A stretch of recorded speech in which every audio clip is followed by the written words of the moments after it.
Hello guys, welcome back to the channel. In today's video, I'm going to show you how you can look out of Roblox account on all devices.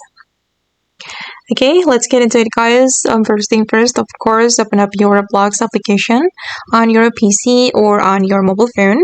And then we're going to go to the setting, select more option and select settings right here. And then you will see the security setting. Go to the security setting. And hold on, it's still loading guys.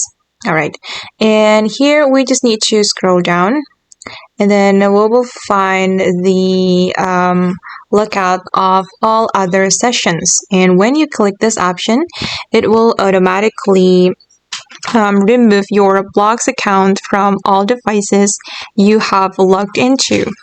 And this is the information of my Roblox account, Roblox Android app, and then Chrome on Windows, and also the Roblox Windows app. And there is a location as well.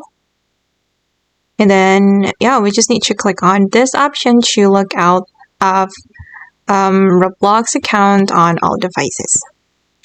Okay guys, and that's how you can log out or remove all Roblox account on all devices. I hope this video will be useful for you.